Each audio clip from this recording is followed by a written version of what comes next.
ಶಾಲಾ ಶಿಕ್ಷಣ ಇಲಾಖೆ, ರಾಜ್ಯ ಶಿಕ್ಷಣ ಸಂಶೋಧನೆ ಮತ್ತು ತರಬೇತಿ ಇಲಾಖೆ, ಜಿಲ್ಲಾ ಶಿಕ್ಷಣ ಮತ್ತು ತರಬೇತಿ ಸಂಸ್ಥೆ ಬಳ್ಳಾರಿ.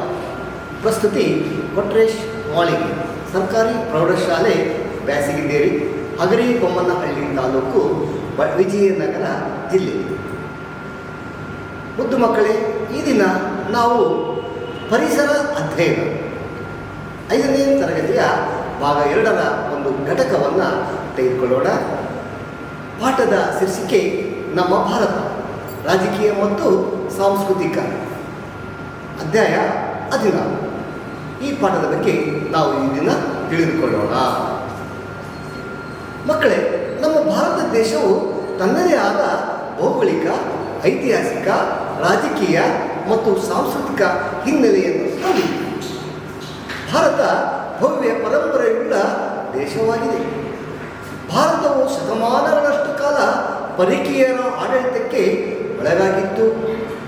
ಇಂತಹ ವಿಷಯವನ್ನು ನಾವು ಇತಿಹಾಸ ಪುಟಗಳಿಂದ ತಿಳಿಸುತ್ತೇವೆ.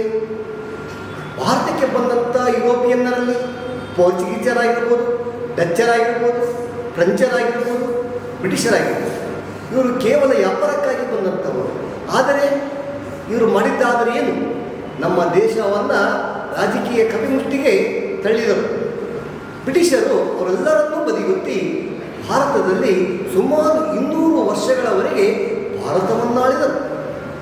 ಭಾರತೀಯರು ಅವರ ವಿರುದ್ಧ ಸ್ವತಂತ್ರ ಹೋರಾಟ ಮಾಡಿದ್ದರ ಫಲವಾಗಿ 15 ಆಗಸ್ಟ್ 1947ರಲ್ಲಿ ಸ್ವತಂತ್ರ ದೊರೆಯಿತು. ಭಾರತ ಮಾತೆ ಬ್ರಿಟಿಷರಿಂದ ಸ್ವತಂತ್ರಗೊಂಡಳು. ಅಲ್ಲಿಯವರೆಗೂ ಭಾರತದ ನಿರ್ದಿಷ್ಟ ಗಡಿ ನಿರ್ಧಾರವಾಗಿಲ್ಲ ಮಕ್ಕಳೇ.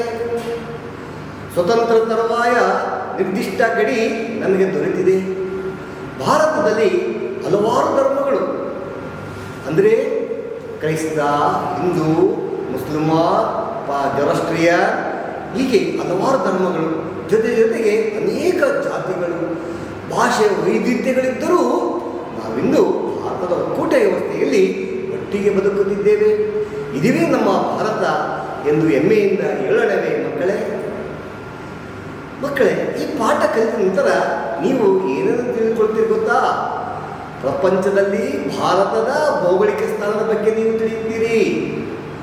ಭಾರತದ ಅಕ್ಷಾಂಶಿಕ ಮತ್ತು ರೇಖಾಂಶಿಕ ವಿಸ್ತರಣೆ ಬಗ್ಗೆಯೂ ಸಹ ತಿಳಿಯುತ್ತೀರಿ. ಭಾರತದ ನೆರೆಯ ದೇಶಗಳು ಮತ್ತು ಸುತ್ತುವರೆದ ಜಲರಾಶಿಗಳ ಬಗ್ಗೆ ನೀವು ತಿಳಿಯುತ್ತೀರಿ. ಅಲ್ಲದೆ ಭಾರತದ ಆಡಳಿತ ವಿಭಾಗಗಳು, ರಾಜ್ಯ ಮತ್ತು ಕೇಂದ್ರಾಡಳಿತ ಪ್ರದೇಶಗಳನ್ನು ಭೂಪಟದಲ್ಲಿ ಗುರುತಿಸುತ್ತೀರಿ ಮತ್ತು ಹೆಸರಿಸುತ್ತೀರಿ. ವೈವಿಧ್ಯತೆಯಲ್ಲಿ ಏಕತೆ ಮತ್ತು ಭಾವೈಕ್ಯತೆಯ ಅರ್ಥವನ್ನು ನೀವು ಗ್ರಹಿಸುತ್ತೀರಿ ಮಕ್ಕಳೇ. ಭಾರತೀಯ ಕಲೆ, ಸಂಸ್ಕೃತಿ ಮತ್ತು ಸಾಹಿತ್ಯದ ಬಗ್ಗೆ ಪರಿಚಯ ಸಹ ಮಾಡಿಕೊಳ್ಳುತ್ತೀರಿ. ಮಕ್ಕಳೇ, ನಮ್ಮ ದೇಶದ ಬಗ್ಗೆ ನಾವೊಂದು ಪ್ರತಿಜ್ಞೆ ಮಾಡೋಣವೇ? ಹೇಳಿ ಎಲ್ಲರೂ. ಭಾರತವು ನನ್ನ ದೇಶ. ಭಾರತೀಯರಾದ ನಾವು ಸಹೋದರ ಸಹೋದರಿಯರು. ನಾನು ನನ್ನ ದೇಶವನ್ನು ಗೌರವಿಸುತ್ತೇನೆ. ಭಾರತದ ಸಂಪತ್ತು ಮತ್ತು ವೈವಿಧ್ಯಪೂರ್ಣ ಪರಂಪರೆಗಳನ್ನು ಕಾಪಾಡುತ್ತೇನೆ. ನನ್ನ ದೇಶದ ಬಗ್ಗೆ ಹೆಮ್ಮೆ ಪಡುತ್ತೇನೆ. ಪ್ರತಿಜ್ಞತೆ ಇಟ್ಕೊಂಡ್ರಲ್ಲ ಮಕ್ಕಳೇ.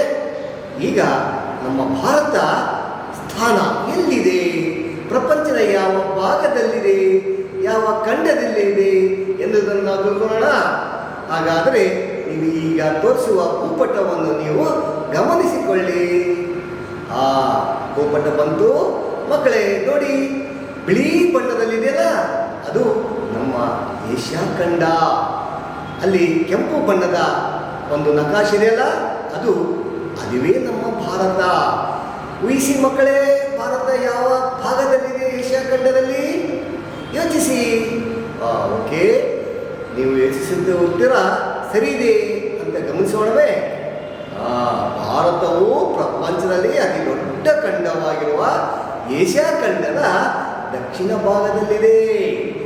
ಅಕ್ಷಾಂಶ ಮತ್ತು ರೇಖಾಂಶಗಳ ವಿಸ್ತರಣೆ ಪ್ರಕಾರ ಭಾರತವು ಸಮಭಾಜಕ ವೃತ್ತದಿಂದ 0 ಡಿಗ್ರಿಯಿಂದ ಪ್ರಾರಂಭವಾಗುತ್ತದೆ. 8 ಡಿಗ್ರಿ ಉತ್ತರ ಅಕ್ಷಾಂಶದಿಂದ 37 ಡಿಗ್ರಿ ಉತ್ತರ ಅಕ್ಷಾಂಶದವರೆಗೂ ವಿಸ್ತರಿಸಿದೆ ಮುದ್ದು ಮಕ್ಕಳೇ. ಅದೇ ರೀತಿಯಾಗಿ 68 ಡಿಗ್ರಿ ಪೂರ್ವ ರೇಖಾಂಶದಿಂದ 97 ಡಿಗ್ರಿ ಪೂರ್ವ ರೇಖಾಂಶದವರೆಗೂ ವಿಸ್ತರಿಸಿದೆ.